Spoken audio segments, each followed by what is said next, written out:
महोदय, महामहिम जी के भाषण के ऊपर चर्चा करने से पहले 2 मिनट में हमारे 2 दिन पहले मकराने में कांग्रेस पार्टी के बड़े और अच्छे नेता है वो मकराने आए, उसके बारे में। जब बड़ा नेता आता है, हमारी सरकार के है और अपनी पार्टी के पहले अध्यक्ष भी रहे हुए हैं, अभी उपाध्यक्ष है, आगे भी अध्यक्ष बन जाएंगे, पार्टी खुद की है, जैसे चाहे वैसे कर पाएंगे। कुछ मकराने की झलकियां हैं जो आए, किसानों के बारे में कहने आए। मैं तो प्रशंसा ही करूंगा, मैं तो प्रशंसा ही करूंगा, क्योंकि मेरे मुंह से किसी की बुराई निकलती नहीं है। भाई एक अच्छे हैं, सच्चे हैं, आए मकराने। हाँ, नहीं सुना दूंगा, पहले मुझे सुन तो लो, मैं तो 2 मिनट देखो, ज्यादा नहीं बोलूंगा। लेकिन राहुल जी मकराने में आए, उसके बारे में कुछ झलकियां हैं। राहुल जी मकराने में आ गए, छा गए, नया इतिहास बना गए, मार्बल के हजारों व्यापारियों को किसान बता गए। ये सच है। मैं हमारे कांग्रेस के वरिष्ठ नेताओं को, मुख्यमंत्री जी को आपके माध्यम से ये पूछना चाहूंगा, कुछ ऐसी घटना हुई, कहावत है कबीरा संगत साधु की जो की भूसी खाए, मतलब जो साधु की संगत कीजिए चाहे वो घास ही खाए। और ये हमारे ग्रंथों में है, शास्त्रों में है, परंपरा में है कि जिसका जैसा संगत करेंगे असर आएगा। माननीय सभापति महोदय, आपके माध्यम से मैं कहना चाहूंगा कि एक तो उनके आने के बाद में कुछ ऐसी झलकियां हुई जो कभी नहीं होती है। हमारे अच्छे वक्ता है आपकी पार्टी के मुकेश भाकर, बोलोगे? हाँ, तो अभी है क्या आप यहां? तो ये अच्छे वक्ता है, मैंने इनका वीडियो देखा।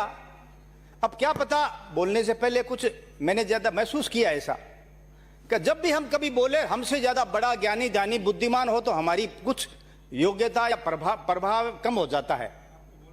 ये शायद किसी में हुआ होगा। अच्छे वक्ता है मेरे मुकेश भाई, लेकिन बोल गए कि तेजाजी महाराज अपने लोक हित में, प्राय हित में अपने प्राणों की बलि दे दी, और मीराबाई ये ऐसे देव पुरुष थे, वीर पुरुष थे, जिन्होंने इससे पहले भी लोकसभा और विधानसभा में किसानों के हित की बात उठाई है। तो मैंने कहा ये एक्स एमएलए थे क्या? वीडियो है। अब ये मैं क्यों बता रहा हूं, मेरे में बीती। देखो, मैं तो ये कहना चाहता हूं, अगर आप किसी के अच्छे और सच्चे या बुद्धिमान के सामने बोलना चाहो तो माननीय सभापति महोदय, मैंने मेरा एक खुद का सोच बनाया है। बोलने से पहले अगर आपको घबराहट हो रही है, बेचैनी हो रही है या परेशान हो रहे हो, तो बोलने से पहले पैंट पजामा इतना ढीला कर लीजिए कि पैर हिले तो अंदर अंदर हिले, बाहर पता ही नहीं लगे। घबराहट तो होती है, मुझे भी होती है। लेकिन दूसरी कई चीजें ऐसी आई, किशनगढ़ से मकराना मेगा हाईवे है, और जहां जहां बिजली के तार क्रॉस करते हैं माननीय सभापति महोदय, मेगा हाईवे में तो 25-22 फुट ऊंचे क्रॉस करने वाले बिजली के तार होते हैं।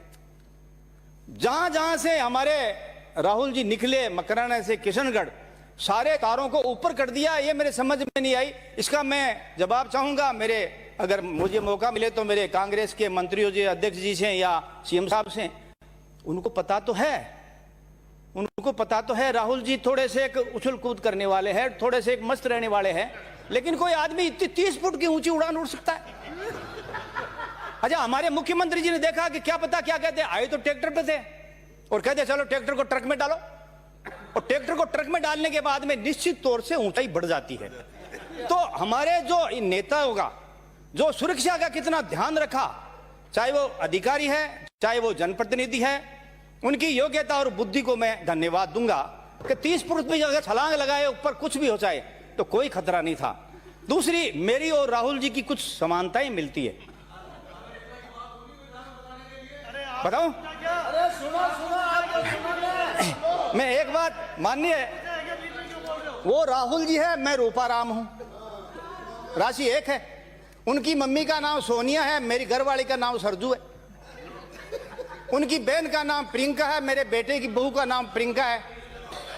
देखिए अभिभाषण पे चर्चा हो रही है, कहाँ की बात कहाँ लेकर चले गए। साहब आप तो जिया चाहो जिया बोलो, मैं गरिमा होती है राज्यपाल महोदय के अभिभाषण पे बात करनी चाहिए। लेकिन सुनो, मैं मान जाऊंगा माननीय सदस्य, माननीय सभापति महोदय, माननीय सदस्य जी, मकराना की यात्रा आपकी पूरी हो गई तो अब जयपुर में आ जाओ आप, सीधे जयपुर आ जाओ। एक बात मैं जरूर कहूंगा, हाँ, मैं राहुल जी के बारे में बुरा नहीं बोल रहा हूं। अरे समानता है तो क्या है, पार्टी के अध्यक्ष बड़ी बात है और मुख्यमंत्री है, मेरा भी कभी मुख्यमंत्री में नंबर आ सकता है, इसमें क्या बात है। जो हाउस के मेंबर नहीं है उनके बारे में नहीं बोले, डिलीट कराओ इसको सब। कोई बात नहीं करना है आपको, तो उस दिन जसोदा बहन के बारे में इतना गुस्सा आया, आप ये डिलीट कराओ इसको, पूरा भाषण डिलीट कराओ इनका, पूरा भाषण डिलीट। मकराने में आए हैं, सरकारी मशीनरी ने उसका उपयोग किया है, गंभीर बात है, पूरा भाषण डिलीट कराओ। मकराने में आए हैं,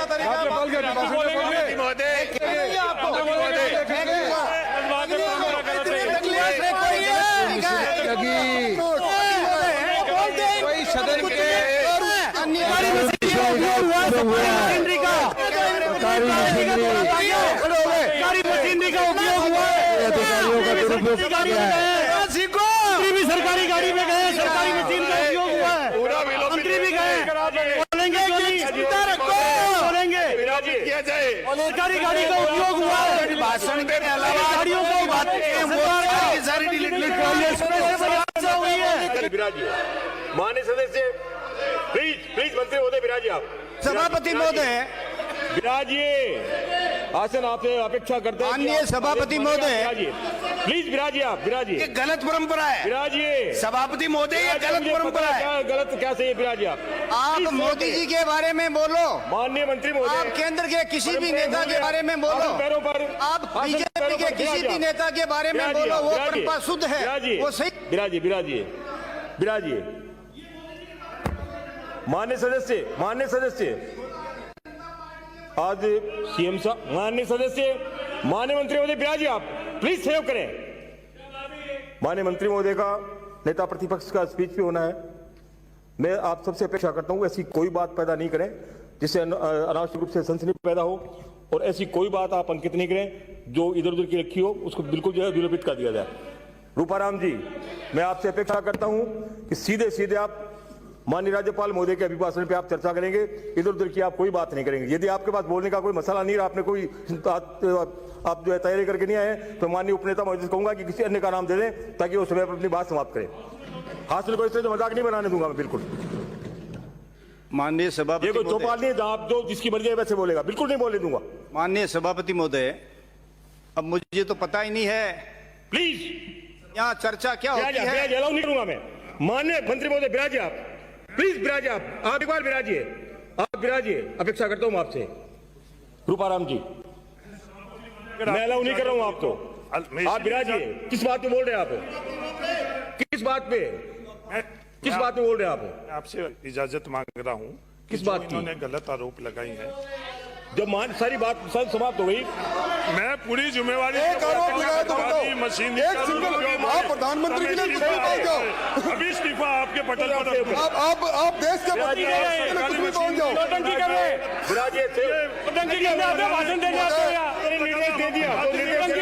खाजूवाला से आने वाले सारे वक्त हमने सुने, रिकॉर्ड पर मौजूद है। खाजूवाला से आने वाले मान्य सदस्यों ने रिकॉर्ड पर मौजूद है। एक आरोप माननीय मंत्री महोदय विराजिए आप, माननीय मंत्री महोदय विराजिए आप, विराजिए। गले में काफी जोर है आपके, विराजिए। प्लीज सेव करें, विराजिए। माननीय सदस्य, कोई अंकित नहीं होगा, किसी माननीय सदस्य का कोई नाम अंकित नहीं होगा। विराजिए आप, विराजिए,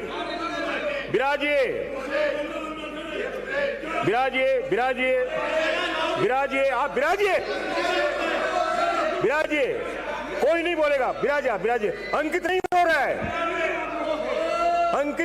विराजिए, अंकित नहीं हो रहा है, अंकित नहीं होगा। विराजिए आप, विराजिए। माननीय सदस्य माननीय सदस्य प्लीज सहयोग करें, प्लीज सहयोग करें, आसन पैरों पर है। विराज जी आप, मैं सदन के मेरा दोनों शुरू पक्ष से से यही जो है अपेक्षा भी रखता हूं। आज का दिन विशेष दिन है, सीएम साहब का भी अपने समय तय है, उस समय पे बोलेंगे, नेता प्रतिपक्ष से अपनी बात रखेंगे। मैंने निर्देश दे दिया कि कोई ऐसी बात अंकित नहीं होगी जो इस विषय से हट करके है। अब आप प्लीज सेव करें, और जब कोई बोल रहा है तो बीच में आप इंटरव्यू नहीं करें। कुछ अच्छी परंपराएं सीखेंगे तो आप छोटे नहीं हो जाएंगे। एड़ी चोटी का जोर लगा करके आप इस सदन में पहुंचे हैं, आपको भाग्य से यह सदन मिला है। लेकिन अब मैं ये देख रहा हूं कि सदन आपको कांटों की तरह से चुभ रहा है। आप अपनी बात नहीं रखना चाहते, केवल अपनी उपस्थिति दर्ज करा के बाहर बैठना चाहते हैं। हम सबकी जिम्मेदारी है, पूरा जोर और पूरी पता नहीं किन किन के आशीर्वाद से आपको इस सदन में बैठने का मौका मिला है, लेकिन इसके बाद आपको ये सदन कांटों की तरह चुभ रहा है। क्या अच्छा लगता है आप सबको? मैं आप सभी से अपेक्षा करता हूं, कृपया जो है उत्तेजना पैदा नहीं करें। आज विशेष दिन है, माननीय नेता प्रतिपक्ष, माननीय सीएम साहब का रिप्लाई होना है, समय पर रिप्लाई होना है। इधर उधर की बात नहीं करें, ऐसा कुछ भी अंकित नहीं होगा जो विषय से हट करके है। माननीय रूपाराम जी, सीधे सीधे आप अपनी बात पे आएंगे, और मैं अपेक्षा कर रहा हूं दोनों सदन के दोनों तरफ के माननीय सदस्यों से, प्लीज आप इसमें जो है उत्तेजना पैदा नहीं करें, सहयोग करें। सभापति महोदय, विराजिए। माननीय दोषी साहब बिल्कुल बर्दाश्त के बाहर है, अपने सदस्यों से कहिए कि वो अनुशासन में रहे। माननीय सभापति महोदय, मेरी नज़र में भावुक हूं। मैंने कभी शब्दों में किसी व्यक्ति विशेष के बारे में शब्द गिरे हुए नहीं निकाले। ये मेरे बारे में बच्चा बच्चा जानता है, आप भी जानते हो, मैं भी जानता हूं। अब आप सीधे अभिभाषण पे आ जाइए। लेकिन मैं भी माननीय अपनी बात सभापति रखिए। महोदय, मेरी भी भावना है। मैंने भी 5 साल पहले और अब इस 2 साल में मैंने भी विधानसभा की कार्रवाई को और माननीय सदस्यों को देखा है। चुने हुए प्रधानमंत्री, मुख्यमंत्री या पार्टी के बड़े नेताओं के बारे में जो चाहे शब्द निकाले हैं, मैं कभी खड़ा नहीं हुआ। और मैं तो, अगर मैं किसी के बारे में बुरा शब्द बोलूं तो बुराई तो मेरी होगी। लेकिन ये कहावतें हैं, इनको परेशानी क्या है, मैं 1 मिनट बोल दूं। इनको परेशानी है कि कल राहुल जी आने से बीजेपी को फायदा हुआ है। कारण क्या कि कांग्रेस को नुकसान हुआ है। जब कांग्रेस को नुकसान होता है तो बीजेपी को फायदा होना है, ये हम सदस्य मानते हैं। एक सदस्य का नुकसान होता है तो हम अपने आप स्वतः ही मान लेते हैं हमारा फायदा हुआ। एक ही बात कहूंगा, उसके बाद में मैं राज्यपाल के अभिभाषण पर आ जाऊंगा। आप माननीय सदस्यों, मेरे अजीज दोस्त भी है, विद्वान भी है, मैं एक बात कहूंगा, कोई आदमी अच्छा है, भोला है, सीधा है और सादा है, ईश्वर प्राप्ति होती है ऐसे लोगों को। जरूरी नहीं राजनीति प्राप्ति हो कि नहीं हो, यह शास्त्रों में लिखा है। अब मैं एक बात बता दूं आपको, मान लिया हरीश जी है या जो भी नेतागण है, कि एक बात लास्ट, कोई बात अंकित नहीं होगी। हाँ, ये आखिरी बात, सब्जेक्ट से हटकर के जो भी बात है किसी के ये आखिरी लाइन है, बिल्कुल अंकित नहीं होगा। मैं कह रहा हूं, सीधे अपनी बात पे आइए, वरना मुझे दूसरा नाम पुकारना पड़ेगा। एक लाइन बता दूं साहब, बिल्कुल नहीं, किसी के बारे में टिप्पणी नहीं करूंगा माननीय सभापति महोदय। कोई टीका टिप्पणी नहीं होगी। ये मारवाड़ी कहावत बोल रहा हूं, एक मारवाड़ी कहावत है। एक इनको परेशानी क्या हुई है, कुछ गड़बड़ हो गई। मारवाड़ी कहावत है कि बोला की बिगाड़ोड़ी डावाऊं कौन सुधरे, जो को सीधो साधो और बोड़ो बाड़ो बिगाड़ देने, बिना होशियार आदमी कौन सुधरे। कौन सुधरी तो मारू नहीं संभले, अब मैं कौन बोलूं। अच्छा, अब मैं तो बोलबो तो मैं तो किसी की, और मैं फिर कहता हूं, मैं अगर किसी माननीय सदस्य की और खास बांका संपर्क आला की अगर कोई ने तकलीफ हुई है तो मैं यही क्षमा मांगता हूं, क्योंकि मेरा उद्देश्य जीवन में किसी को तकलीफ नहीं देना है। मैं तो देखियो कि थे, अरे भाई मैंने तो मेरा कीमती समय आपके नेता पर खर्च किया, आप तो मुझे धन्यवाद देके टेबल बजाइए ना। मुझे कहां वक्त मिला है किसी के बारे में चर्चा करूं। अब मैं ये बता रहा हूं, माननीय अभी भाषण पे बरसों पहले, माननीय मंत्री महोदय प्लीज सहयोग करें। नहीं, टूटे खाट तो कहीं करे बापड़ो जाट। हाँ, अबे बिना भारी बात, आज जोकर की तरह बात कर रहे हैं। आप विराजिए, जोकर की तरह बात कर रहे हैं। आप और से निकालो साहब। जोकर शब्द इन्होंने, अरे लोग तो देश के प्रधानमंत्री को जोकर कहते हैं, पूरा आप देश इनसे का चिढ़ रहे हो। जोकर कौन है?